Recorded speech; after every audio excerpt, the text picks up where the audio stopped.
Watching TV has changed over time. Streaming has become the new norm. That's why Golden State Media Concepts television podcast dives headfirst to the world of cord cutting. Want to be on the loop of what's hot in Netflix? Or if it's not a preference, what about original shows in Hulu? We've got you covered. Join us as we fill in the blank and talk about movies to stream and what show you should be binging. This is the Golden State Media Concepts television podcast.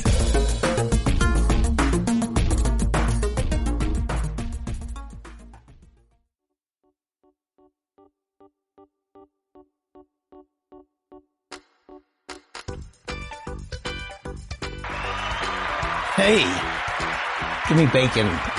I know I'm not supposed to have pork, but I'll eat the bacon.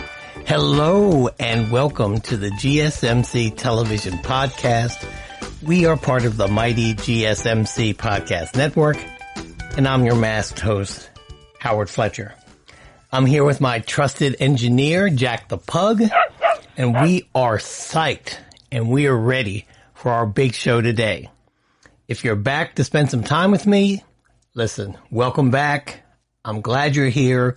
I'm incredibly happy that you're here, and you are truly the reason that I am doing this. If you're new to the show, thank you for stopping by. Stick around for a while, please. I am confident that you'll hear something that you've never heard before. Hopefully it'll be something good. I try my best, but I can never be sure. You never know where this show is going.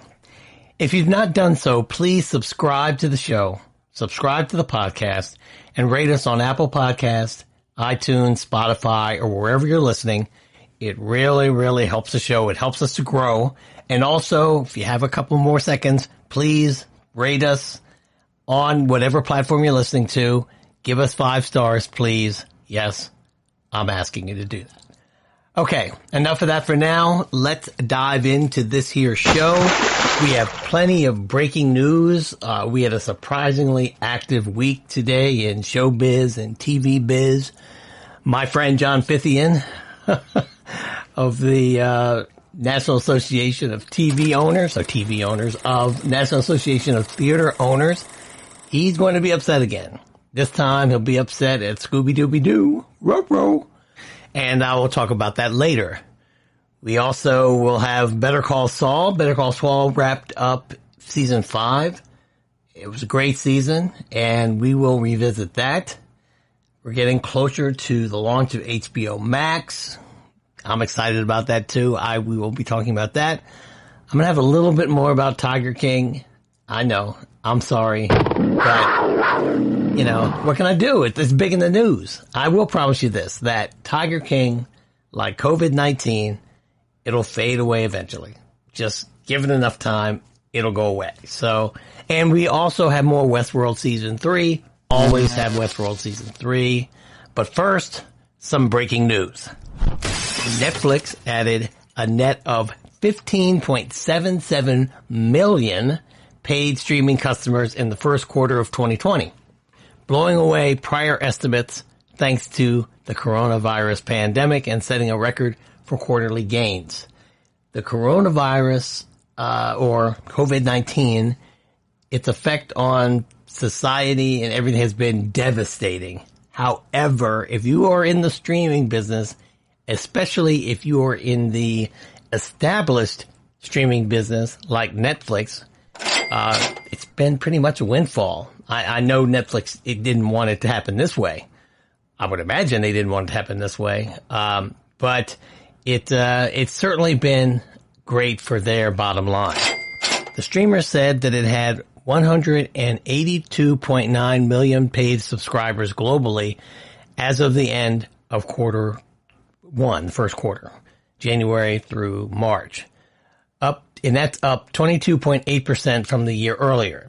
Netflix had previously told investors it expected to add up only about 7 million this quarter, but that was before COVID-19, and they have more than doubled that. That's crazy. And here's a quote. "Our membership growth has temporarily accelerated due to home confinement," Netflix said in its quarterly shareholder letter, which I don't get because I'm not a shareholder. I'm getting this off of Variety.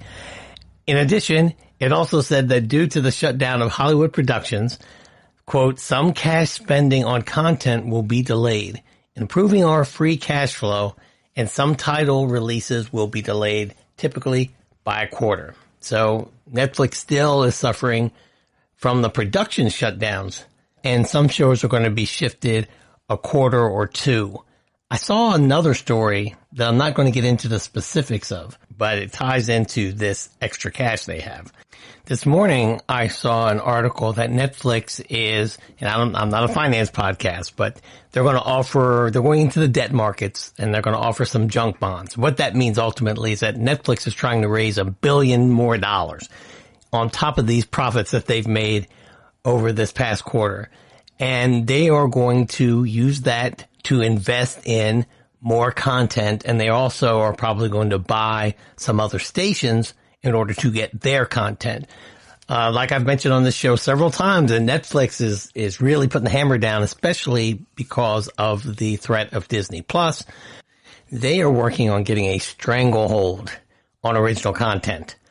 Now, in my opinion, of the television that I've watched, I can't watch everything, as you'll hear me say often, but I think quality-wise, I think HBO has set the bar for now on the type of quality original content that a network or soon to be a streaming service in HBO Max can provide. However, I think Netflix has, as far as quantity and level of quality, also set a standard. HBO has the best, but they're, how many shows the quality of Game of Thrones and Westworld can you produce on their budget? What Netflix is trying to do is trying to get the most and best original content around, so that when you sit down to make a choice as to what streaming service you're going to pay for, and you're going to have a lot of choices to make out there, they're trying to take that choice out of your hands. They're trying to make it so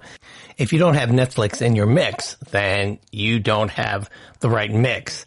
And I think that's really smart. And I really have a lot of respect for the way they go about playing the streaming game at Netflix. My only question to them, or my only concern, is much like the restaurant business, say, in this pandemic.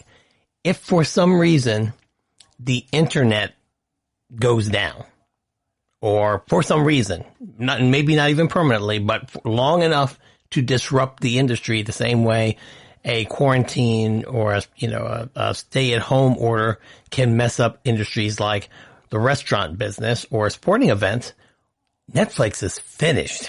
I mean, they're going to have to diversify somehow. And I'm sure they have a plan to do that. I'm sure that's out there.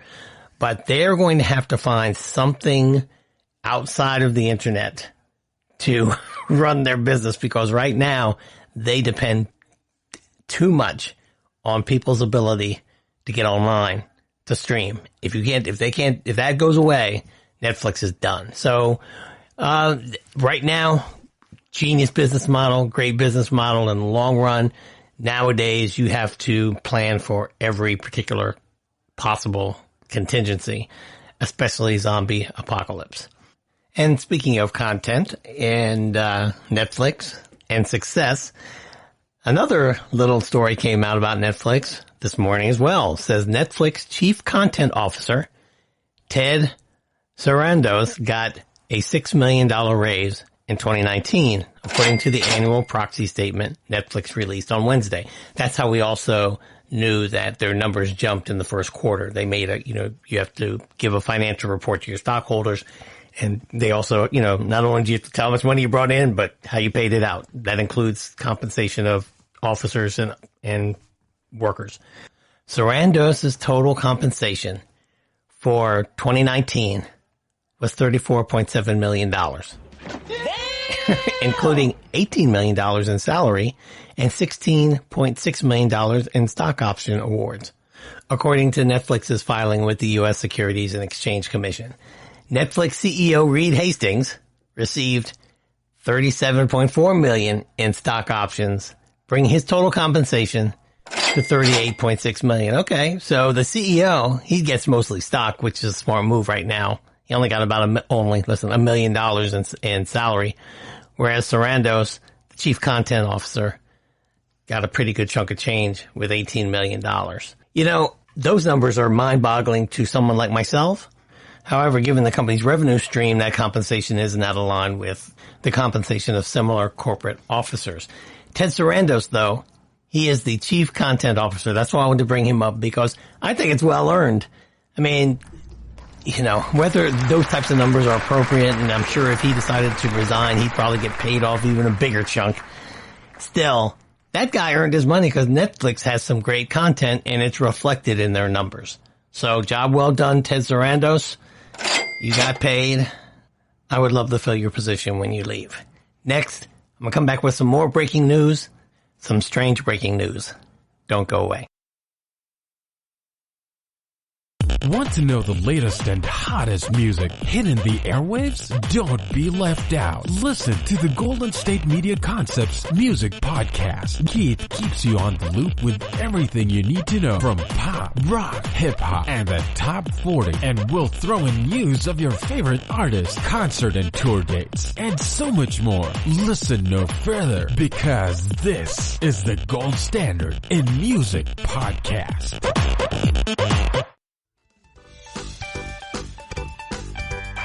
All right. Want some water? It's good, isn't it? Hey, okay. We're back. I've got some more breaking news. Millie Bobby Brown, not Bobby Brown, but Millie Bobby Brown of Stranger Things fame, has a new film that's coming to, guess where? Netflix. We were just talking about that. The streaming site has acquired the global rights, excluding China. They didn't get the rights to China. To Legendary Entertainment's Enola Holmes. Greetings. In which Millie Bobby Brown, MBB, plays the younger sister of Sherlock Holmes. Greetings. No, the film tells a story of the younger Holmes, who is a gifted super sleuth in her own right, and often outsmarts her brilliant siblings, Sherlock and Mycroft. Greetings. When their mother mysteriously disappears on Enola's 16th birthday, she seeks help from her older brothers. However, she takes matters into her own hands and runs away to London to find their mother. Along the way, Enola is caught in the middle of a conspiracy that could alter the course of political history.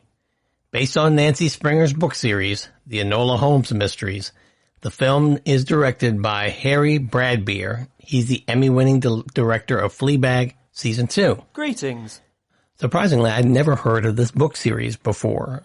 And I do read, people. Yes, I know I'm the guy doing the TV podcast, but I do read. And I like Sherlock Holmes, but I'm not familiar with this.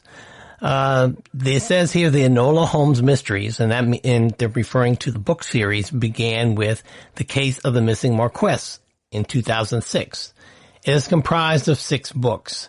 The series has been nominated for 2 Edgar Awards. Greetings. Now, MBB fans, Millie Bobby Brown fans, I like saying that name, will be happy to hear that she is next scheduled to appear on the big screen in, wait for it, Godzilla vs. Kong on November 20th. Now, I have a feeling that movie will probably be moved. It'll either be moved to like Christmas week or even get pushed into the spring. Or maybe even get pushed to the summer, because those monster movies are better summer movies than they are when you release what are usually considered your dog movies, which is January and February. I know that those movies tend to do quite well at the box office, you know, which is surprising to me, but I think because I'm from a generation that is familiar with some of the older movies, and they just kind of seem, even though the special effects are better, they seem like old hat to me. But there's a new generation of people who haven't seen these monsters in action on the big screen. I know that Godzilla and King of the Monsters, and Kong Skull Island, and now this Godzilla vs. Kong, this has been part of their whole Warner Brothers monsters universe they've been trying to build, basically leading up, I think, to this film, almost like Marvel was leading up to the Infinity War eventually. I don't know where they're going to go from here or if this is just going to be the last one. But if you're an MBB fan, she will be there, just as I believe she was in the Godzilla King of the Monsters movie. I believe she was in that. Like I said, I didn't see it. Season 4 of her hit Netflix series, Stranger Things, it was set to begin production in February. But the coronavirus pandemic postponed its schedule, just like everybody else. So the release date for season 4 of Stranger Things has yet to be announced. That is a big franchise for Netflix. As those of you who listen to me on the show know, I'm not a fan of Stranger Things. I didn't think I'm just not their audience. That's all. I know it was very well made. I just couldn't finish season 1. I just couldn't watch Winona Ryder anymore talking to the blinking lights on the wall, the Christmas lights. I couldn't watch it. So, those of you who are big fans, and there are plenty of you, look for it. Season 4 is coming. Now, more breaking news about your friend and mine, Scooby-Dooby-Doo. John Fithian, the president of the National Association of Theater Owners. Yes, John Fithian, that guy. He's going to be pissed. Yes, he is. Warner Brothers Scoob, just Scoob, not Scooby, but just Scoob, is an animated film based on Scooby-Doo characters, and it's going to skip its planned theatrical release and instead launch next month on digital rental services. Now, that's what John he was messed up behind Trolls World Tour doing this. And Trolls World Tour, as reported on the show, had the largest streaming animated opening of all time just a couple of weekends ago. So Scoob is ready to do that as well, because the people who make these movies want to get paid for them. And if the theaters are closed, and then even if the theaters are open, I think the last people that will be going to theaters on a regular basis are going to be children. People are not going to be taking their kids to go see movies in the theater as long as they're worried about the COVID-19. They're just not going to do it. Some will, just like some right now or this week will be taking their kids to get haircuts in barbershops in Georgia. There are going to be some parents that'll do this, but the vast majority will not, in my opinion. So that's why releasing it this way makes all the sense in the world. Starting on May 15th, Scoob will be available to rent for $19.99, if you act right now, in the U.S. and Canada. It will also be available to buy for $24.99. The movie, geared toward younger audiences, was originally scheduled to debut in theaters on May 15th, but was indefinitely delayed as the coronavirus pandemic forced cinemas to close. Here's a quote. While we're all eager to be able to once again show our films in theaters, we're navigating new, unprecedented times which call for creative thinking and adaptability in how we distribute our content, Warner Brothers CEO Ann Sarnoff said in a statement. Quote, we know fans are eager to see Scoob, and we're delighted that we can deliver this feel-good movie for families to enjoy while they're home together. Absolutely. Why not? When you're locked in the house with these kids and you need to settle them down, you want a new movie to show them, and here comes Scoob to the rescue. And I got this from the Hollywood Reporter. The decision to drastically alter release plans for Scoob comes after Universal's announcement that Trolls World Tour, which also amended its theatrical rollout in favor of premium video on demand, landed the biggest debut for digital rental, as I just said. This is good. And the news is another thwack. First time I've ever seen the word thwack in an article without quotes. So I guess thwack is officially a word to movie owners who have been adamantly against any attempt to shorten a film's lifespan in their venues. Studios have been forced to reshuffle their release calendars, delaying many tentpoles and finding new release dates for others as theaters remain closed with no clear sign of when they can safely reopen. Exactly. So what I think we're going to be seeing in the future, and this is going to be big for television, that's why I'm talking about this on this podcast, is that more and more movies are going to take the route of The Irishman, I do believe. I think that they're going to run in theaters first, the big ones, like the Bond film and others, and you're going to be able to go see them in the theater on the big screen probably for like a week or two, maybe a month if it's that big. After that, you're going to have to stream them. Now, they're going to probably charge more for streaming so they can make up the money that they're going to be missing out on by these expensive theater tickets, movie theater tickets we've all been buying. However, people aren't going to be going to the theater, and they got to get their money back from these movies. And so that's how they're going to do it. They're streaming. And a lot of these, like these animated pictures, are going to just be streamed exclusively anyway. I think that's going to be the plan when they make them. They're not going to have a long roll of celebrity voice actors anymore. You may have one or two, but after that, they're just going to have regular, good old studio voice actors, and they're going to put out these animated films, and they're going to stream them, and that's how they're going to be delivered, in my opinion. But anyway, I thought this was interesting to see that Scoob followed suit with Trolls World Tour. Next, we talk about Better Call Saul Season 4, and what are some questions for the next season, the final season. I'll be right back. Go get some refreshments. Thanks for listening.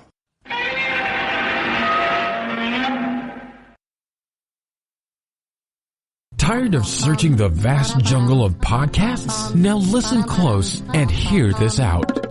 There's a podcast network that covers just about everything that you've been searching. Hey! The Golden State Media Concepts Podcast Network is here. Nothing less than a podcast bliss with endless hours of podcast coverage. From news, sports, music, fashion, cooking, entertainment, fantasy, football, and so much more. So stop lurking around and go straight out to the Golden State Media Concepts Podcast Network. Guaranteed to fill that podcast itch. Whatever it may be. Visit us at www.gsmcpodcast.com. Follow us on Facebook and Twitter, and download us on iTunes, SoundCloud, and Google Play.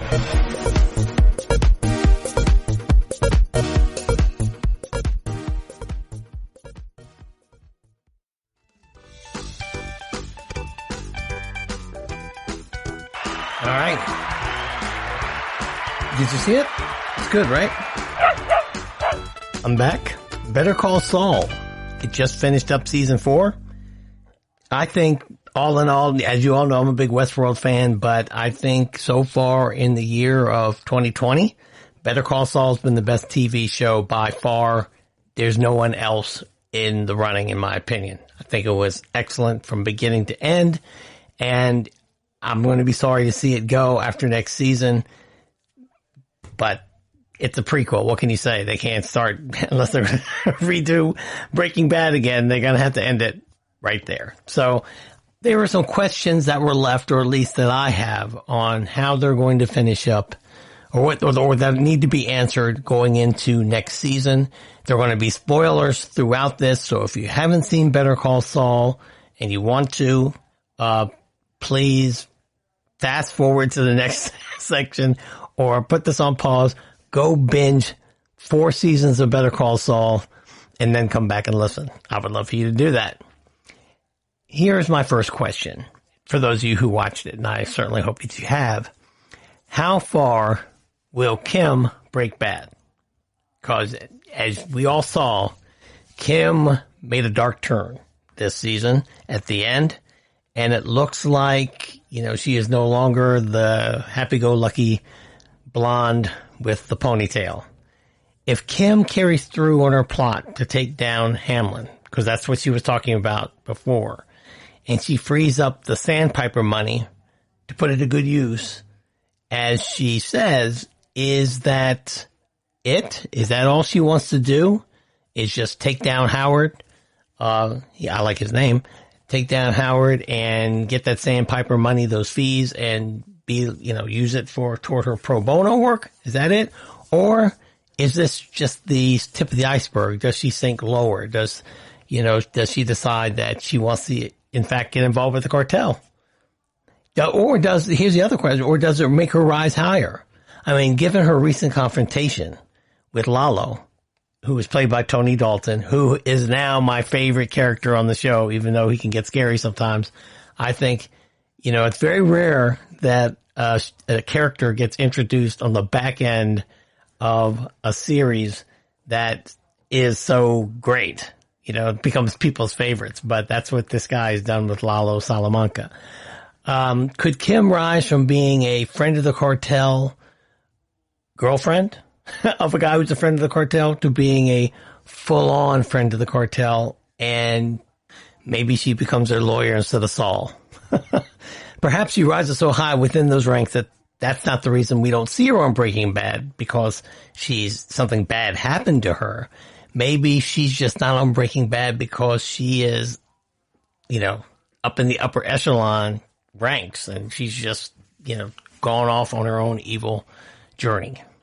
My second question is, how will Jimmy and Kim's relationship end? Kind of ties into the first one.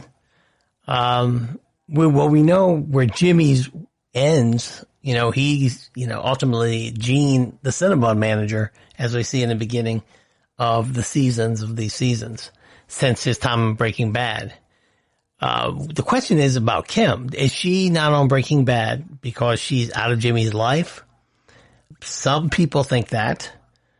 Some people think that she might not survive this season, and that's why she's not there. Or is she still operating behind the scenes of Breaking Bad, and we just don't see her because has nothing to do with Walter White, and that she is still working as a lawyer, still has a relationship of some sort with Jimmy, but we just never, or Saul, but we never see her.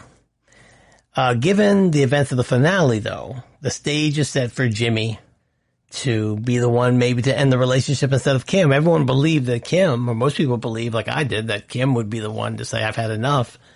But maybe Kim gets so wild that, we see that Saul doesn't really have a taste for being like right in the middle of the mayhem, where I think Kim could have a gun pulled out, put in her face, and she would not lose it or have PTSD about it. Anyway, Kim's turn toward the darker path is shaping up to be one of the better Call Saul twists. But I think also Jimmy being the one to call their relationship quits could be another twist in its own right, and it seems to be the type of thing that the show likes to do. All right, Lalo. What's Lalo's next move? There's an adage that Omar from The Wire said, if you come at the king, you best not miss. Well, they came at Lalo Salamanca and they missed. At least Gus did. And so that's what we're heading into this next season. Lalo survived the brutal attempt on his life. His loved ones didn't. His Nana didn't.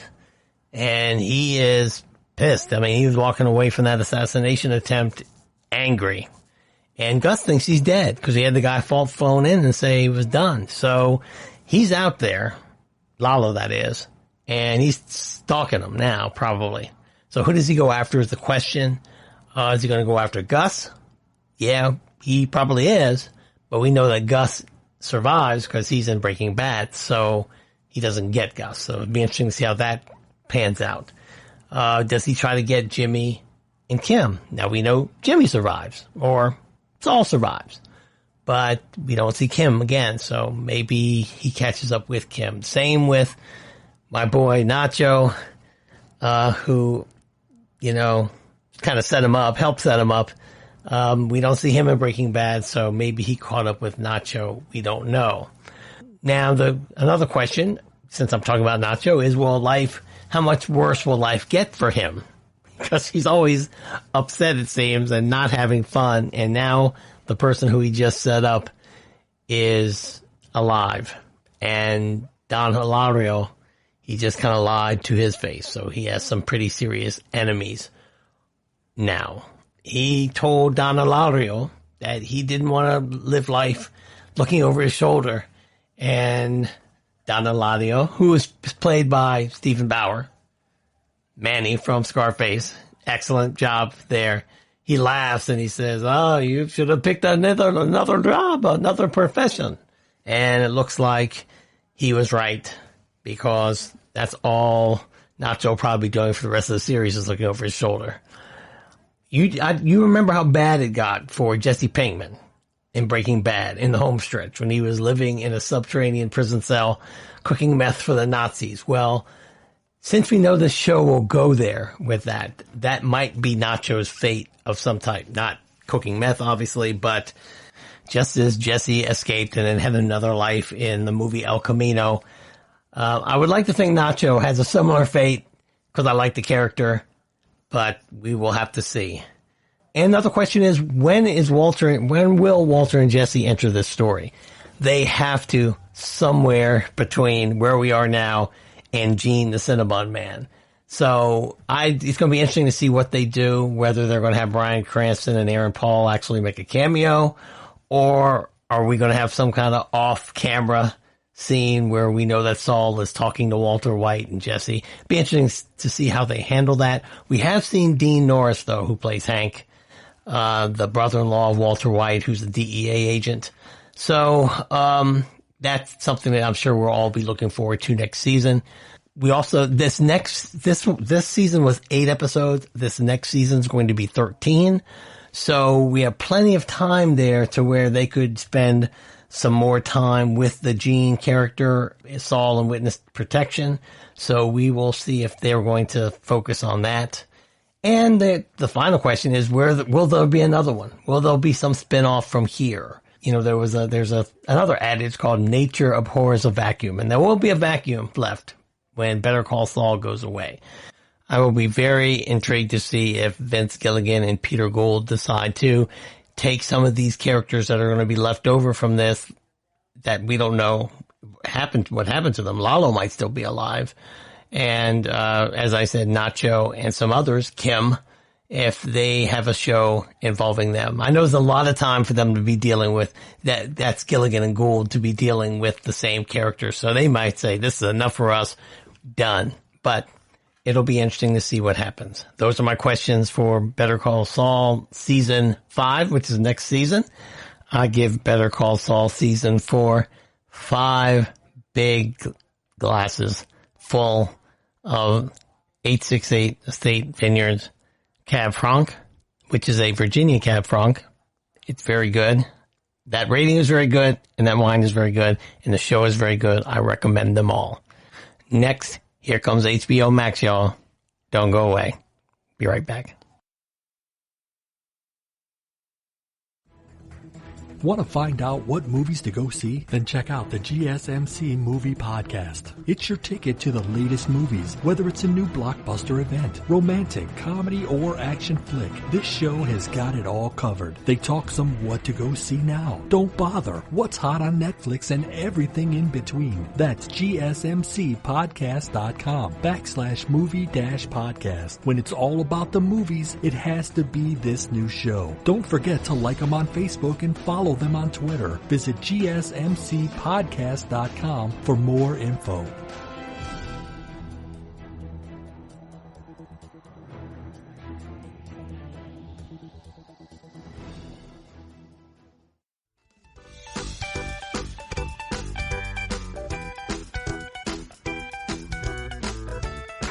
All right. You don't like Scooby-Doo? You think he's stupid. Well, who do you like? Yeah, okay. You're a little dog, too. All right, I'm back. HBO Max. HBO Max about to launch, y'all.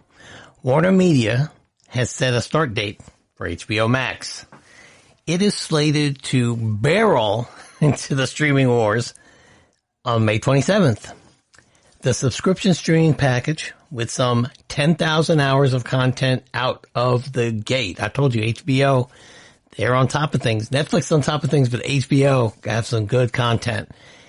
It will debut, as I said, on May 27th in the U.S., priced at $14.99 a month, which is the same as HBO Now and less than the cost of renting Scoob for 48 hours. Warner Media announced the launch date Tuesday after earlier running online ads with that information. HBO Max, with the tagline, where HBO meets so much more, will include all the programming from HBO, and that's a slate of new original series, third-party licensed content like Friends. It's him. We talked about that on the show. I like HBO Max, but please, I hope nobody's getting HBO Max just to get Friends. Oh, he's so sexy. I have a therapist for you. Just email me at podcasthoward@gmail.com. I will give you a therapist. Yes, sir. You can also get The Big Bang Theory on there, South Park, movies from Warner Brothers, New Line, and DC, like Joker, Suicide Squad, Wonder Woman, The Matrix, Casablanca, and The Wizard of Oz.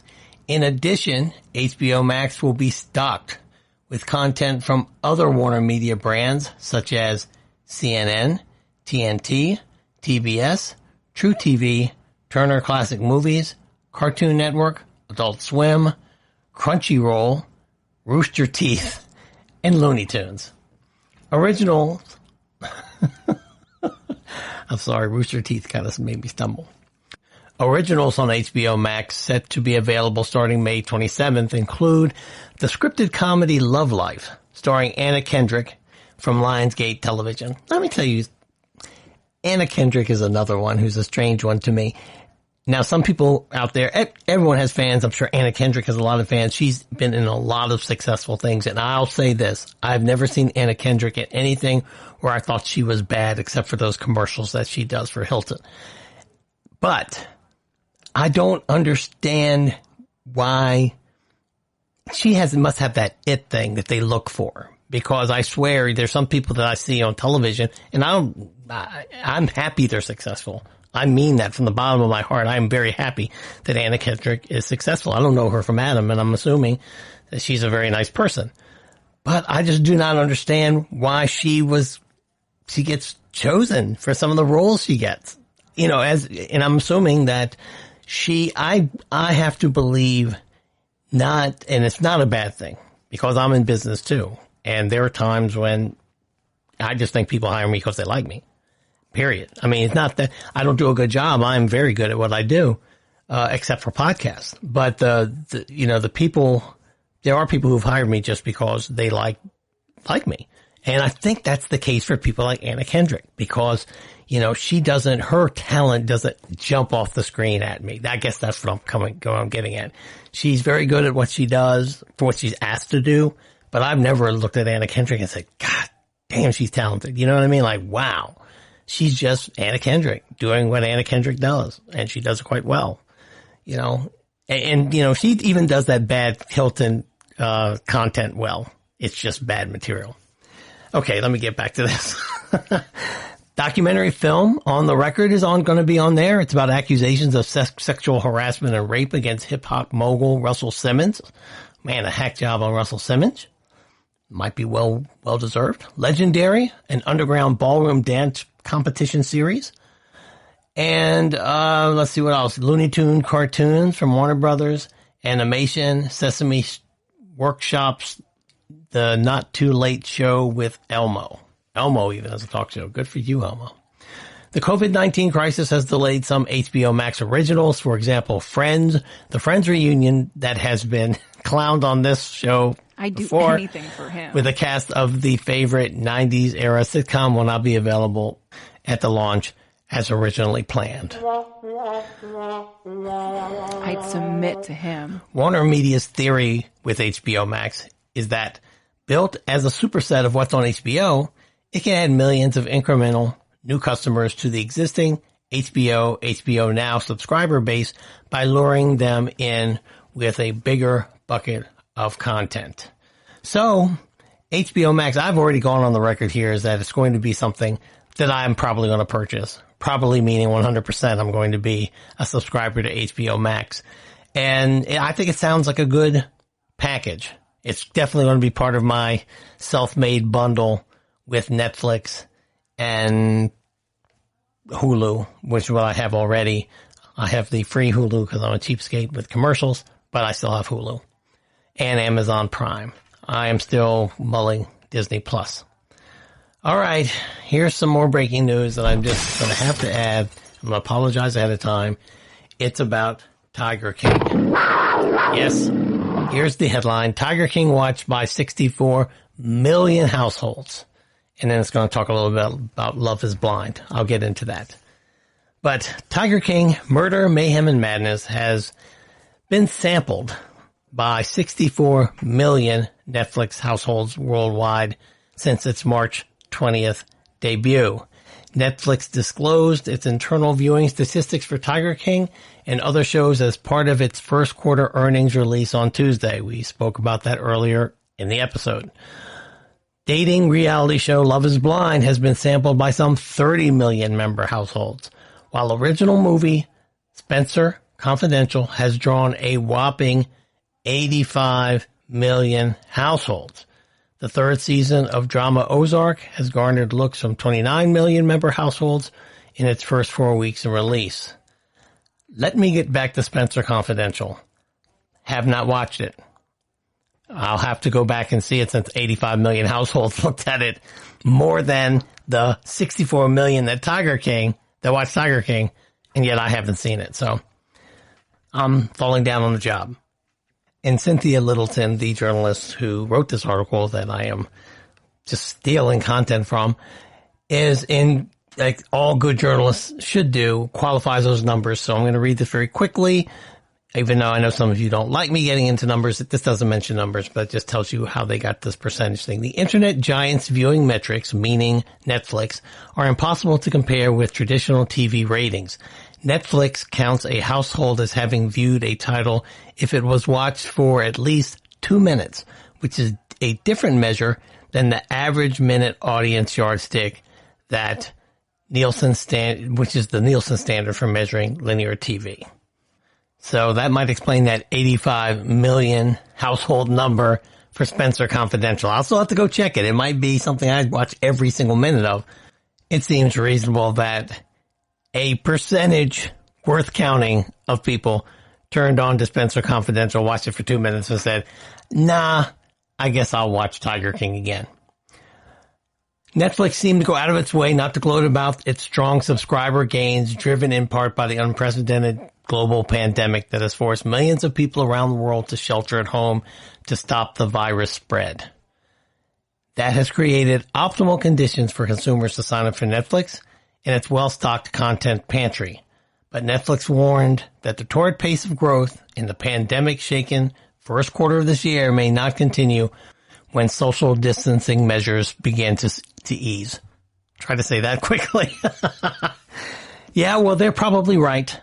It's going to take some time for us to get back out there to normal, but people won't stream as much then. But Netflix will hopefully be able to keep the subscriber gains they've made over the past few weeks, because by all reports are about to make another significant investment in new content.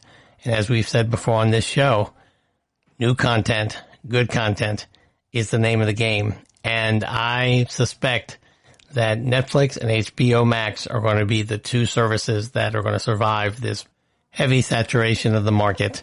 Disney Plus is going to survive as well, but that's just because Disney Plus has capital. They need to really invest in a lot of new content too, because there's only so many times that you can watch Bambi and Marvel.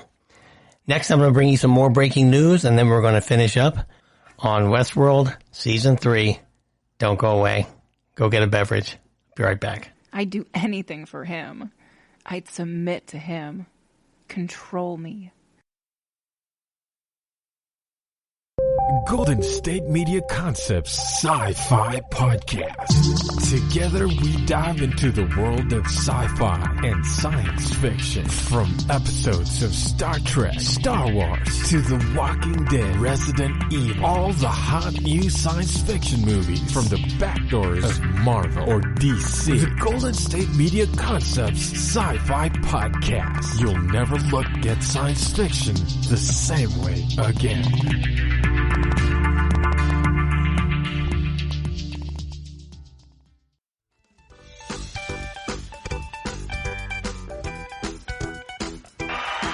All right.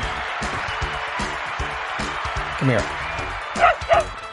All right, I'm back. And, we talk about Disney Plus a lot on the show.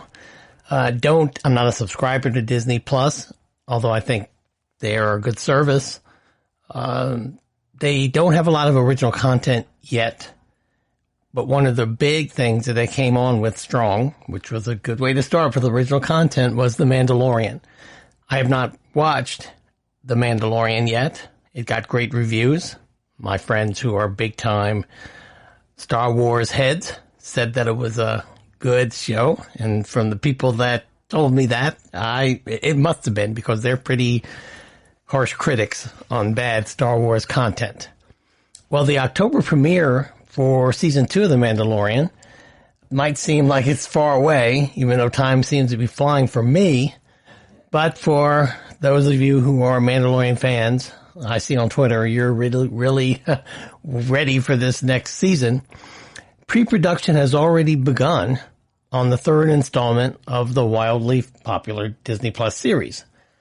According to what I found on the internet, sources close to the production have confirmed that creator Jon Favreau has been writing season 3 for a while, and that the art department, led by Lucasfilm Vice President and Executive Creative Director Doug Chiang, has been creating concepts for season 3 for the past few weeks.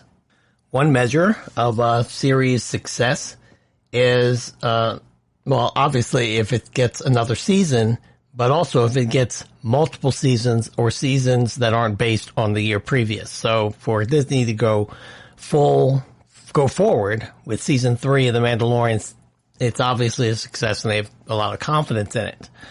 In addition, another source with knowledge of the situation confirmed that the production design department began working on season 3 on April 20th, pointing to the fact the department requires such a huge lead time to explain why the gears have started grinding really early on. Well, as I said, I haven't seen The Mandalorian, but I have seen clips, and it seems to be a very high quality production with serious set design with a lot of detail. So much like Game of Thrones, they need a head start unless they're going to take, like Game of Thrones, it's about 2 years to come back with the new season. It looks like Disney wants to not put that much time in between the seasons, and so that's good. News of season 3 being in the works comes just over a month after production wrapped for season 2. The Mandalorian was luckier than most shows, as it managed to round off production in early March, just before the first coronavirus shelter-in-place orders came into effect. Yeah, they were very, very lucky about that. And so it looks like season 2 is going to be on time, and all of you folks who are big fans of that, you can look for it. Now here's a story, another breaking news story that I saw, and it doesn't have a lot to do with television, but a lot to do with this coronavirus epidemic. And I just thought it was kind of cold, so it's not a big story, so I just wanted to tell you. AMC Theaters this past Wednesday was sued for failing to pay the April rent to the owners of the shopping mall in Hialeah, Florida. AMC informed the landlords last month that it would not be paying the rent because of its theaters being closed. AMC, and I mentioned it on the show, that's one reason why I'm bringing it up, that AMC was, I believe, the first theaters. I think Regal and some others said, we're closing down, and it's going to be, I think AMC said we're closing down until June. Others said until, but they're closed. Palm Springs Mile Associates Limited, which was the name of the group that owned the shopping center where the theater, AMC Theater in question was, filed suit in federal court in Miami alleging that AMC had failed to pay the $52,153.87 monthly rent, on the AMC Hialeah 12. Well, it's a big space, so I guess that would be the rent. The suit contends that the breach of contract has triggered the requirement for immediate payment of the balance of the lease. So, the suit seeks in excess of $7.1 million in damages. Man, I think that's going to be hard for them to enforce. Since I don't think AMC usually, because I used to do a little commercial real estate, usually those clauses kick in to when a retailer or whoever's taking up that space just vacates, then you can come after them for all the money that you would be owed for the whole time in the lease. They just didn't pay for a month, and they didn't, pack up the popcorn machine. So I think that they're going to work something out. But go ahead and sue. Instead of waiting, I get it. The landlord recognizes the challenges posed by COVID-19, including its own business. The lawsuit states, under the express terms of the provisions of the lease and guarantee, however, defendant is obligated to pay rent, and that obligation is not excused. The suit also states that the pandemic does not trigger the force majeure provision of the lease. The force majeure provision of the lease, you didn't know you were going to get law on this podcast too. For those of you who don't know, that means something that is unavoidable. Usually, sometimes I call this the act of God provision. So if, there was a flood not always floods. Let me take that back. If there was like a meteor had hit the earth and it landed right on top of the AMC theater, they wouldn't be required to pay rent. But they say that this clause doesn't cover pandemics. So even though the governor of Florida did shut everything down there for a while, but we'll see how that comes out. Anyway, I just thought that was kind of cold-blooded, especially when I saw the $7.5 million. Oh, hell no! Here's some more breaking news that ties into next segment. I was very happy to see this. Westworld has been renewed for a 4th season at HBO ahead of the conclusion of season 3. Now, this is big for Westworld because Westworld is one of those series that has always been hanging in the balance because it doesn't pull in huge numbers. Game of Thrones was on the cusp during the first 2 seasons because it wasn't a thing like it became at the end, and it's a very expensive thing to produce. Westworld's the same. Westworld, they cut their budget significantly. Don't ask me how much, but it was significant according to the showrunners, and you can tell in the production. The production is still high caliber, very high caliber. How can you tell in the production then? Because there are certain things that they just don't show that they used to show. And you can tell there's certain scenes that they edit a different way because they just don't have the money to invest in the CGI. But they haven't cut down the quality of the show, and that's one thing I really respect. From the Western theme park to Technicolor metropolis of the near future, we've thoroughly enjoyed every twist and turn from the minds of the master storytellers Jonathan Nolan and Lisa Joy, said Casey Bloys, president of HBO Programming. We can't wait to see where their inspired vision takes us next. Now, I will say this. This season has been it's been a good season, and they went outside of the park. For those of you who don't watch the show, Westworld is a theme park, Western themed theme park, has all the worlds, but that's the big deal there. And the first 2 seasons stayed within the confines of the park. This season, we went out to the real world, and they did a very good job of showing us that. Season 3 of the series debuted on March 15th, and the 8th and final episode of the season is set to air on May 3rd. Based on the 1973 Michael Crichton film of the same name, the series is described as a dark odyssey about the dawn of artificial consciousness and the question of free will. Returning cast members this past season was Evan Rachel Wood, Tandy Newton, and Jeffrey Wright, with newcomers Tessa Thompson, although Tessa Thompson was in season 2. She was also in season 1. I don't know why they're calling her a newcomer.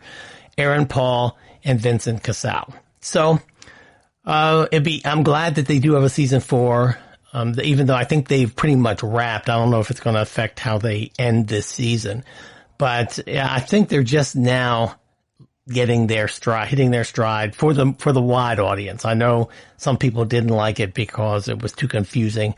I loved it for that reason, but now I think they have the opportunity to really make this thing into like a Game of Thrones type of thing, if they're given enough time to shore it up. So that's that. And with that, I am going to talk about for my predictions for episode 7 of Westworld. So please go get some more refreshments, sit back, and I'll be right back. Stay tuned.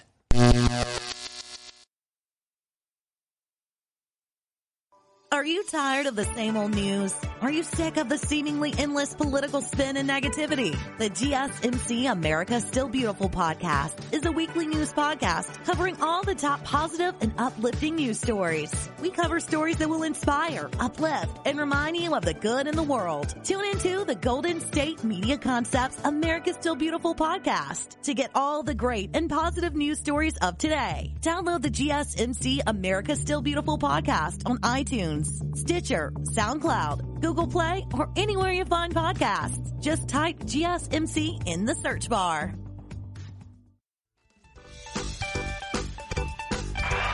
All right. We're back. Come sit up here. We're back. And now I'm going to talk about Westworld, Season 3, Episode 7. I'm psyched about this. This season it's been good. It had little ups and downs. I thought the first episode was really strong. They changed the tone of the show, which I've said on here before, wasn't not necessarily to my liking, but it's been successful. And from what I understand, what I've been reading, they did gain more viewership, which has enabled it to get a season 4, as I said in the last segment, and I'm very happy about that. Let me say before I get started that this section will contain spoilers, even though I'm going to be talking about predictions for the next episode. I can't talk about the predictions without talking about things that have happened this season. So if you have not watched this season and you'd like to, then please put this on pause, go back, binge season 1, 2, and go up to the last episode 6. Or if you haven't watched all of the episodes this season, go do that, then come back. Let's talk about it. Okay. I am basing a lot of these off of, I did watch the trailer for the next episode, and it looks like that we're going to be getting a lot of Caleb's backstory. Much like we got William's backstory in an episode called Vanishing Point, which was the season 2, episode 9, which in that season, that was that season's penultimate episode.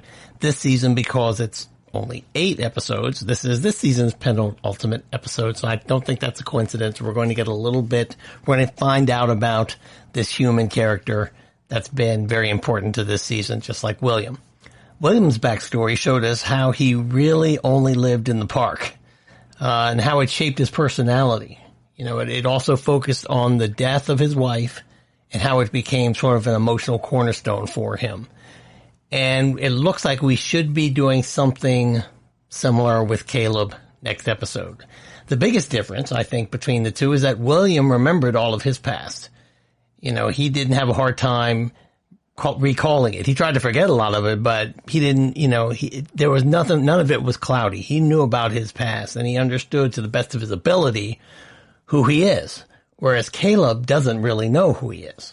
You know, he can't clearly remember his past. We've been getting it all season through a bunch of memory bubbles and flashbacks. And we also saw the disgust that Liam had for him when he looked at Caleb's file. You know, he called Caleb the worst of them. And so I think we're going to get to the bottom of those comments and find out exactly who Caleb is. Well, in Westworld fashion, however, I think we're going to learn that Caleb's memories that we've been shown during this season aren't reliable. I think they're going to be much different than they appear once they're placed in proper context. I think we're also going to find that some of them are false memories. I think that these are my predictions now. I think Caleb's an outlier. I don't think that's such a big prediction. I think most of us have come to that conclusion. The classic outlier, like the type that Sirach puts away, like his brother. And I think he was put in that, you know, you said those military flashbacks. Yeah, I have 2 theories now. First thing, and I said this early on, I think maybe military service is a type of penal sentence, so to speak. You know, it's something that happens, you know, if you've committed a crime, then maybe you have to go do some service in hot situations. And so he was put in a military unit of outliers, I believe, that was, you know, talked about in the past episode. You know, I think Sirach, when he was explaining about outliers, he mentioned that you use some of them in military service. There's this shot in the trailer for the next episode that shows Caleb's friend, that we saw that he was speaking to artificially for his treatment, his friend Francis. And Francis looks like he's in an orange jumpsuit, and we know where people wear orange jumpsuits. He looked like he was in jail or prison or whatever they want to call it. And Caleb seems to be visiting him behind the proverbial glass. So I'm going to assume that Francis is incarcerated. And I believe that the military service, as I said before, is part of one's sentence as an outlier. Caleb apparently is either had been in there before and he was visiting Francis, or he was visiting Francis and soon he's going to be joining Francis. But Francis and Caleb seem to build a bond along these lines of us against them. I think they are both outliers, and I think that's why they are friends. I know earlier when I was going real tinfoil, I thought that they might have been lovers or something at one time, but that was back when I thought that Caleb was a host. So I'm going to change that theory, okay? The way the Francis death incident has been presented to us through Caleb's flashes of memory, it looks like Caleb and Francis were on some type of mission in Russia, and they took a hostage, and somehow during that event, Francis was shot fatally in the midsection and died as Caleb attempted to save his life.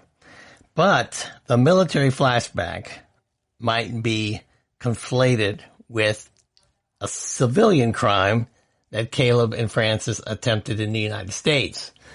And it's during the commission of that crime might be how Francis died. And it was not as a result of military action. So here's my other theory, is that Caleb and Francis committed some sort of crime. I don't know if they were robbing a bank or they were just being terrorists because they didn't like Insight or whatever.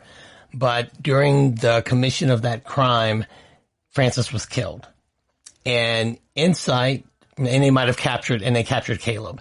Insight might have turned the memories of that crime gone wrong in Caleb into a combat situation to try to make Caleb a different person. I think this might be part of the treatment that Sirach came up with to try to turn outliers. I think he thought if you change somebody's memories, you can change their character and change the person and change their life, essentially. And Sirach has been trying to change outliers ever since he wanted to change his brother. He wanted to make this Rehoboam system smooth, make the whole eclipse circle smooth. Also in the trailer, we see Dolores and Caleb in Westworld with that mysterious bag that was delivered to Caleb at the end of episode 5. I'm not sure what's in the bag, but I have to assume that Dolores is back in Westworld to take advantage of the host building tech that they have there. Maybe get some more pearls, do whatever. Maybe go collect some of those, some of the hosts. Unfortunately, I think we saw that Sirach had most of them torched. But I think maybe Dolores has designs of making Caleb into some sort of host or, putting his consciousness into a host body. I do think that William, the man in black, I think he's been the whole time been getting prepped to be a host. And I think he ultimately is going to make that body transfer more successfully than his father-in-law into a host body. And he's going to fight for Delos along with, ironically, along with Dolores. But he'll do it this time as a host. But no, now let me talk about Bernard. Bernard has been in a programming loop written by Dolores this whole time. And I think he's figured that out by now. And his job ultimately is to save William, who has been put through this journey, to get him right to become a host and bring him back to Westworld to be part of this ultimate clash against Insight. And those are my tinfoil predictions of this next episode. I think we are going to end this thing up with this battle between Sirach or Insight and Delos, which will be headed by Sirach and William, and with Dolores helping to pull the strings in order to get Delos right. I do believe that clip that they've been showing since before the season started of Dolores and Maeve meeting up on the bridge and Maeve has the samurai sword and all that. I think they're just meeting up. I don't think that's a confrontation. You know, they're very good at making these scenes look like something is happening that's not happening. I think their interests have aligned and they're meeting up, but we shall see. And that's it. This has been the GSMC Television Podcast. I want to thank you all for listening, as usual. Please follow us on Instagram, Facebook, and Twitter. My email is podcasthoward@gmail.com. Please email me with anything you would like to talk about related to television, especially Westworld. I will read all of them on the air. We are part of the GSMC Podcast Network. I would encourage you to go to our website or just search that on Apple Podcasts and see what you like. We have a lot to choose from. My name is Howard Fletcher. I want to ask you to please wash your hands, stay safe, don't go anywhere if you don't have to, and come back and listen to us on Tuesday. That's when we'll be talking about this Westworld episode 7 and all the great breaking news that's happened in the world of television. Be good. I'll see you next time. Thanks for listening. Bye-bye. You've been listening to the Golden State Media Concepts Television Podcast, part of the Golden State Media Concepts Podcast Network. You can find this show and others like it at www.gsmcpodcast.com. Download our podcast on iTunes, Stitcher, SoundCloud, and Google Play. Just type in GSMC to find all the shows from the Golden State Media Concepts Podcast Network, from movies to music, from sports to entertainment, and even weird news. You can also follow us on Twitter and on Facebook. Thank you, and we hope you have enjoyed today's program.